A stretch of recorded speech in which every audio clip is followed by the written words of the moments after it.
Think Sakshi, where every clue begins with learning. I'm Linda James, your forensic serology educator. In this series of videos, we are going to learn detailed version of forensic serology. And in this particular video, we'll be learning about the body fluids, its forensic significance, its collection, and its preservation. So let's get in the video.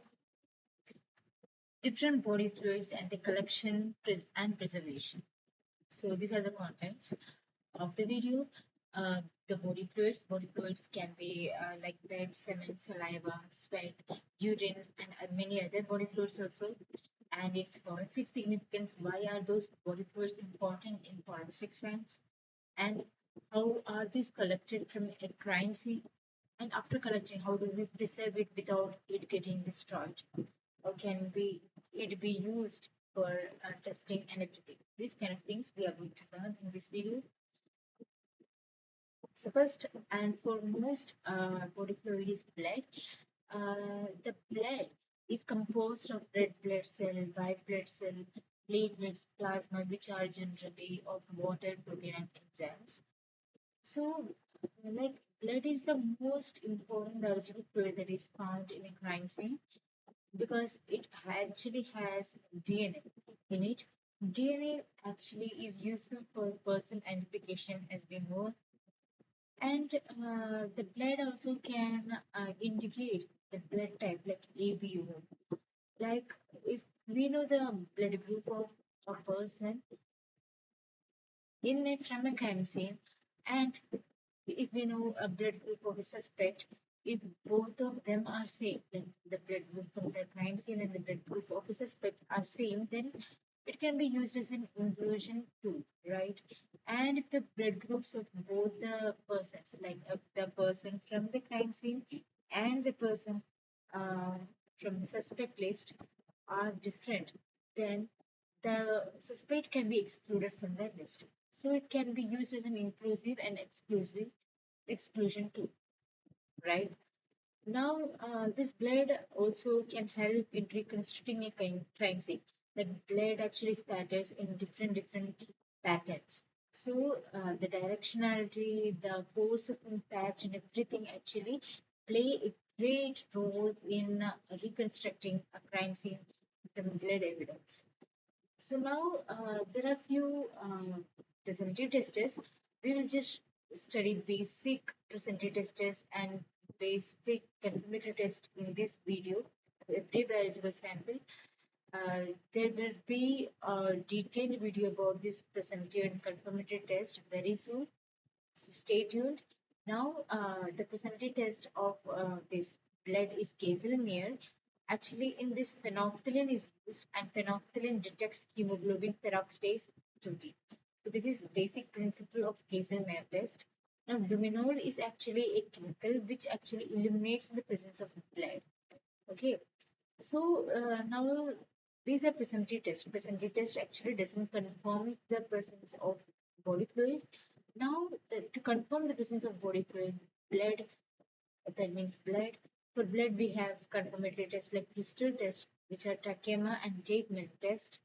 So these are actually microscopic crystalline test. This actually forms homochromosome crystals in the presence of blood. So there are many other tests like immunoassay, and DNA profiling can also be done in confirmatory test, like by DNA profiling. I mean the STR analysis for the identification of person. STR means short tandem repeat. So next body fluid is uh, semen. Semen is actually an important evidence in sexual assault case. Semen is actually composed of spermatozoas, seminal plasma like protein, enzyme, and sugars. Why is this semen important in forensic science? As I have told you, it is very important evidence in sexual assault case. Like in sexual assault case, there is a presence of man, right? So the identity of man can be proved by this seminal evidence, right? So this is a source of male DNA. Like by DNA, we can identify the person, especially like a male. A male can be identified from the DNA of semen, right? So this is such an important evidence in forensic serology. One more point is that semen can actually persist in different fabrics, bedding, or even skin for many days. Like it actually can rarely be affected by any other conditions like weather or environmental conditions. So this is actually an irresistible evidence in forensic serology. Now the presented test for this semen is acid phosphatase test. As we know that acid phosphatase is present in like almost every fluid like saliva, tears, and sweat, semen also. But in semen, the constituent of this acid phosphatase is much more higher than any other fluid. So yes, by detecting the high acid phosphatase enzymic level, we can detect the presence of semen. Now, the confirmatory test for the semen is prostate specific antigen, that is PSA30 test, which you will get to know more detailed in the upcoming videos. Now, DNA extraction is also possible from sperm cells or seminal plasma. Now, the next body fluid is saliva. Saliva is actually composed of water, enzymes, amylase, mucus, and some cells, which are basically epithelial cells. So, why is saliva important in forensic science? Like, as we all know that even a cigarette butt is important in forensic science. So, basically, this cigarette butt, when we smoke, can have our saliva particles in it. So, these saliva particles has DNA in it. So, you know where I'm heading to, right? The saliva has DNA in it and it can prove the person, like it can actually identify the person. The presence of bite mark, envelopes, cups, cigarettes, these all contain what? These all contain DNA in it, right? Saliva, if saliva is there, there is DNA in it. So DNA is gotten in saliva by the presence of epithelial cells. As I have told you, there is cells, epithelial cells in which DNA is present. So the presented test for saliva is that a starch iodine test which detects the amylase activity of saliva. And there is one more test that is Faraba's test. This is actually a soluble starch substrate reaction, which you will get to learn in next upcoming videos. Now the confirmatory test of this saliva is RSID saliva. This is actually immunochromatographic test for human saliva. Yes, this is actually a mixture of immunoassay and chromatography for saliva testing and DNA profiling from epithelial cells. The DNA can be identified from the epithelial cells. As I have told you, epithelial cells have DNA, yes, and saliva is contained with epithelial cells.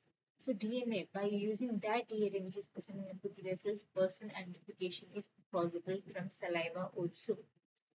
Now the next important body fluid is sweat. Sweat is actually composed of water, salt, urea. Small amounts of metabolites also are present in sweat. So the forensic significance of this sweat is that it is rarely used directly, but it can be left on clothing, weapons, handles. Like every people sweat, right? So actually, these sweat are very negligible evidence, but still they constitute very much importance in forensic serology, where other evidence are difficult to be traced. Sweat can be used as the major evidence. So these also can eat DNA if skin cells are present. So note the point, if skin cells are present, the epithelial cells, they are present, the DNA can be yielded from sweat. So detection of this sweat can be done by mostly by DNA extraction from the sweat contaminated surfaces.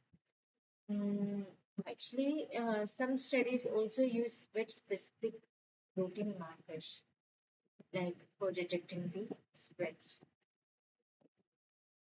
Now we are going to learn about urine.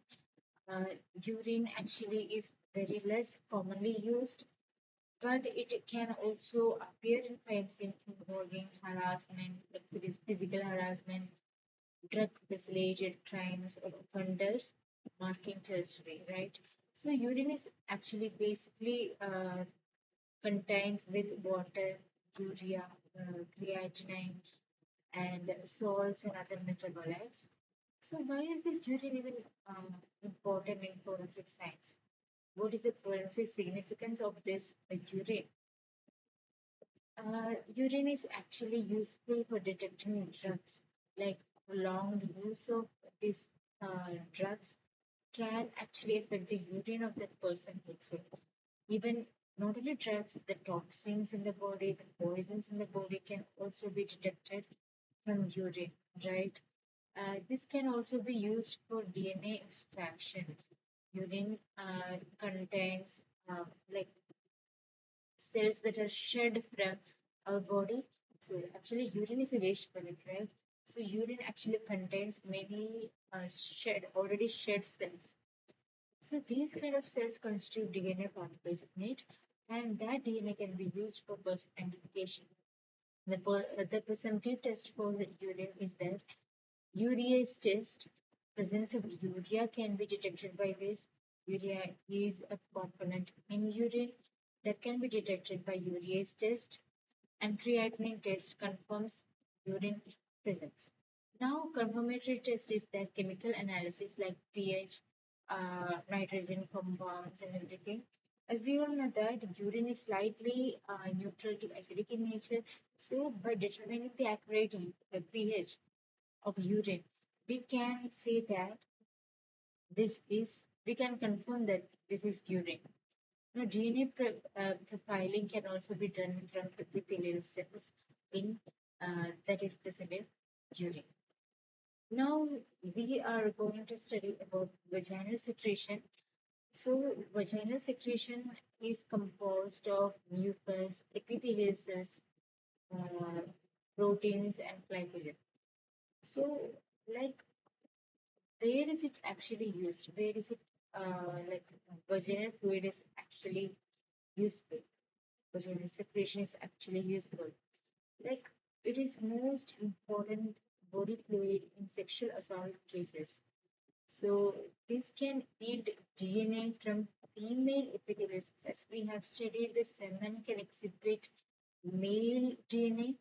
This vaginal secretion, as the name suggests, is from female. So it actually can yield DNA from female epithelial cells. So this actually helps to confirm as if vaginal penetration has happened or not, right? So the test for this vaginal separation is that placenta test, acid phosphate test. Sometimes vaginal secretion also has acid phosphate. So as I have told you, semen has it the most. Acid phosphate is most present in semen. So don't be confused. Like between vaginal fluid and semen. Both are different. And this acid phosphatase test is not a confirmatory test. It is just a presumptive test to detect. So by detection means I mean that if like acid phosphatase test has given a positive result, then that means that it can be any of these fluids, right? Then that means that this is these body fluids like vaginal fluid or semen. Now we have to perform the confirmatory test to confirm which fluid it is. Okay. But you have to keep in mind that in every crime scene, body fluids are not abundant. In every crime scene, body fluids are only present in a little bit on limited quantity. So we have to use it wisely. Now, microscopic examination. The placenta test of vaginal secretion has one more test, that is microscopy examination for vaginal epithelial cells. Okay, now confirmatory test, like the presence of vaginal secretion can be confirmed by the presence of DNA profiling. The DNA of the epithelial cells of vaginal secretion can be used for the person identification. Okay, detection of glycogen-rich cells can also be used as a confirmatory test for vaginal secretion. Now, other important body fluids are like tears, gastrointestinal fluids like vomit and everything. So these kind of fluids are also uh, having DNA in it. Sometimes these can be collected in violent cases. Like gastrointestinal fluids can be major evidence in drug poison cases. So this gastrointestinal evidence can also be source of DNA, right? And as I've told you, DNA is present, DNA profiling can be done, person identification can be possible. Now, how are this blood, semen, saliva, urine, and everything is collected? Let's get to know more about this. So, blood is actually most frequently encountered body fluid, as I have told you. Like, and it's almost vital. It's almost important for the DNA profiling. Uh, It is also important for blood grouping and blood stain pattern analysis, which I told you there are many blood pattern also, which you will be learning in upcoming videos. So these for these things, blood is very important. So fresh liquid blood, that means a pool of blood is usually collected using sterile pipettes or swabs. Cotton swabs are used to collect the pool of blood and preserve it in tubes containing anticoagulants such as EDTA so that it won't coagulate, right? If we use anticoagulant like EDTA, it won't coagulate. This prevents from clotting and preserves its DNA as it is. Okay. Now, this is all about wet blood. What about dried blood stain? Dried blood stain are often collected by scraping the stain with a sterile blade. Use a blade for scraping it off, or we can even use swabbing with a distilled water, like to make it loose, to make the sample loose. The swab is actually moistened with the distilled water and then it is collected. Okay, like it is so much critical to allow all blood samples to air dry. We have to dry it with like by air dry method completely. Like completely it should be air dried before we are packaging so that no bacteria will be grown and no evidence will be degraded. Like the collection and preservation method is actually for used for provision of this uh, like undegraded samples. So if this bacteria is present by any chance in the collected blood sample, then there is no point of collecting it, right? So all of this should be kept in EDTA containers for making it EDTA containers and then air dry it before it is preserved, right? So that it will be stay as it is. No samples should be packed in paper bags or envelopes rather than plastic. Like no plastic should be used. Samples should actually be stored in paper bags. Like paper bags, what does paper bags actually do? This actually retains the moisture and promotes.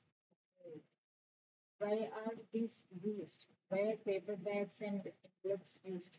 Because plastic bags actually they like promotes the mold growth and they actually retain moisture, which is very harmful for our blood animals. So, if we are keeping the blood sample for long-term storage, then uh, refrigerator or frozen condition are usually preferred. Okay. Now we are going to study about semen. The semen plays an important role actually in um, sexual assault cases.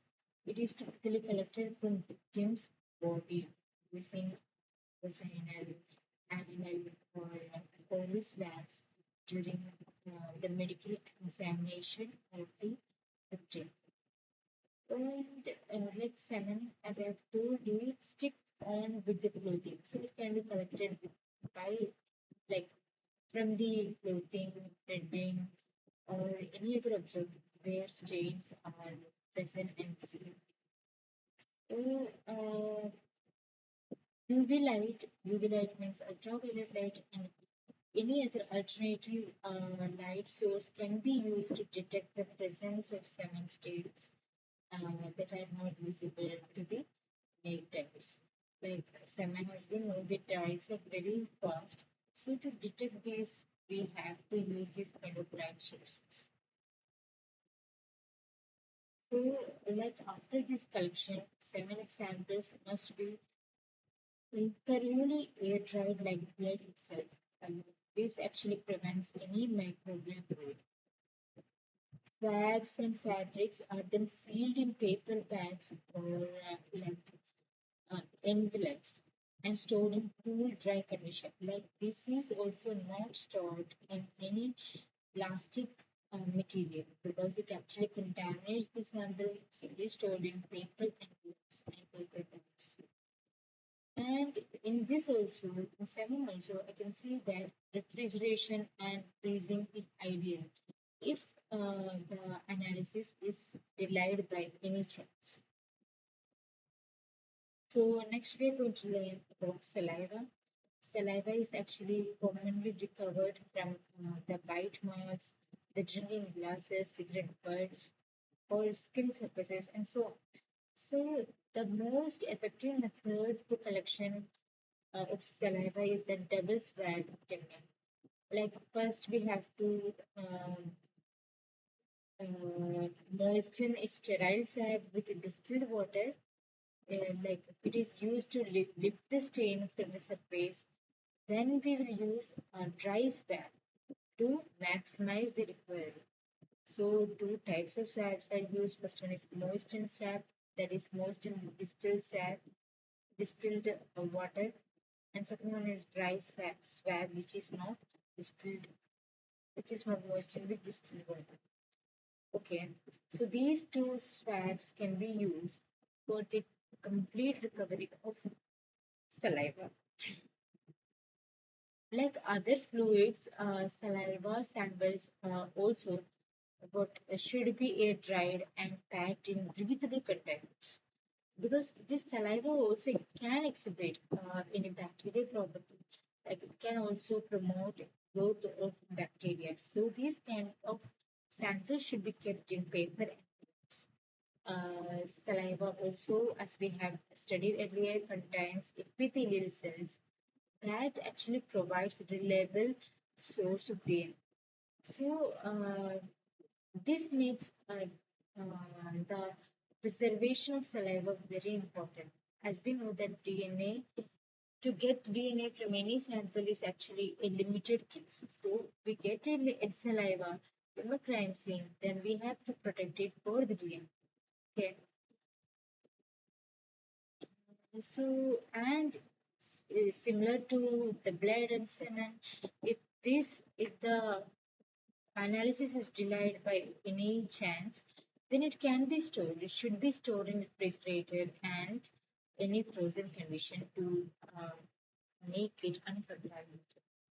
Now we're going to learn about sweat.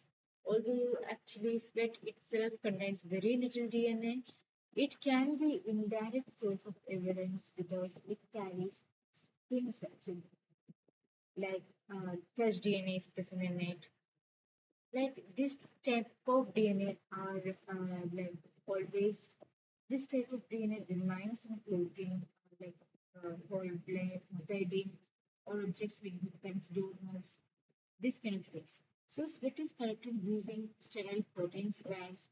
Like they are the moistened swabs are used for sweat collection for DNA recovery. The swabs must be dried completely before packaging. Before packaging, the swabs must be completely air dried. The swabs, the sorry, the saliva, like every other fluid, like blood, like semen, like you, like saliva, we had to put it, put this evidence also in paper and glass instead of plastic in order to avoid any type of contamination. And next body fluid is urine.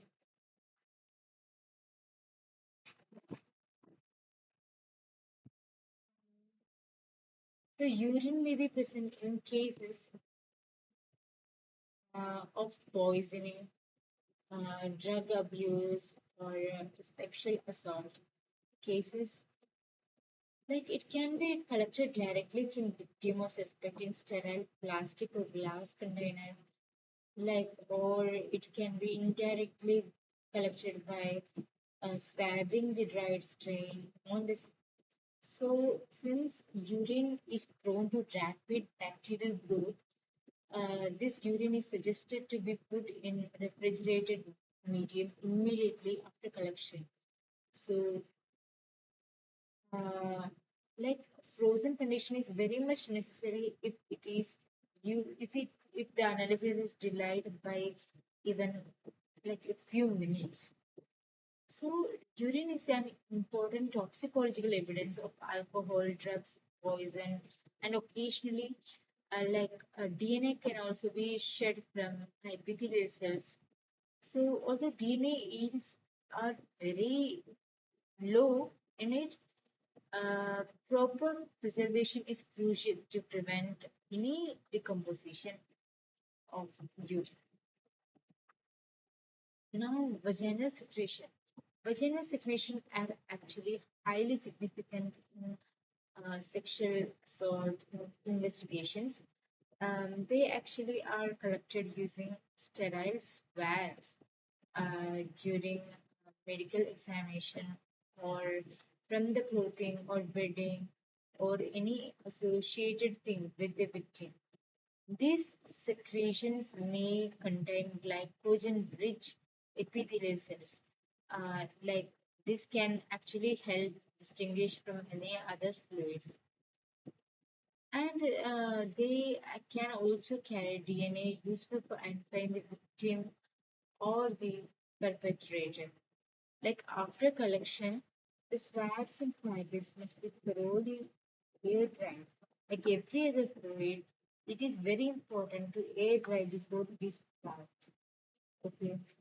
And it's also stored in only in paper envelopes instead of any plastic covered plastic bag or anything because they actually retain moisture, they actually raise the mold, so paper envelopes are basically used. And refrigeration frozen condition is also very important in the storage of vaginal secretion. Also. So other fluids like tears, vomit, or feces, or serums, cerebrospinal fluid may be encountered. Cerebrospinal fluid at the spinal cord. So these kind of fluid are actually very rarely encountered. Tears can actually provide small amount of DNA, while the vomit and the feces may reveal indigested food or drugs or poisons.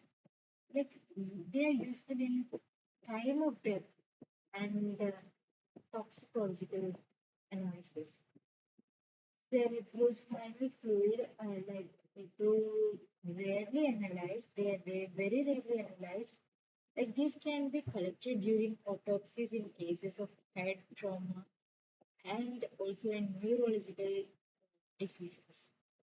So these fluids are collected either in sterile containers or using different swabs depending on the quantity available.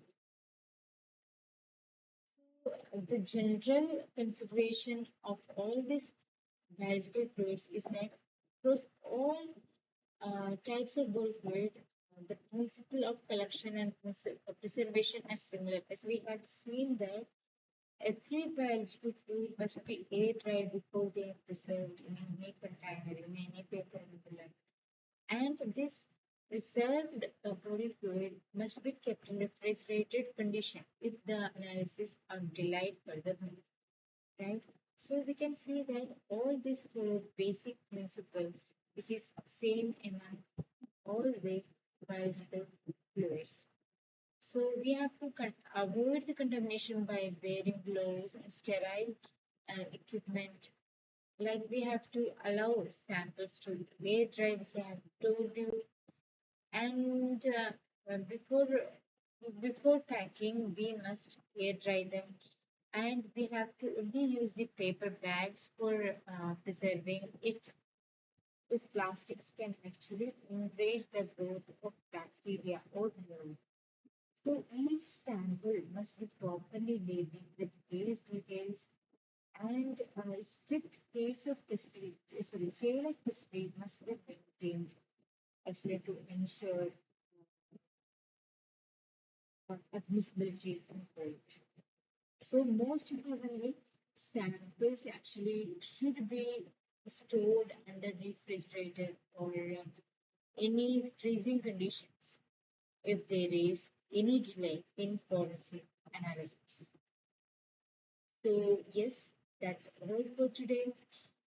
We will meet the upcoming videos with more detailed videos on further topics. So kindly share, like, and subscribe to Think Such.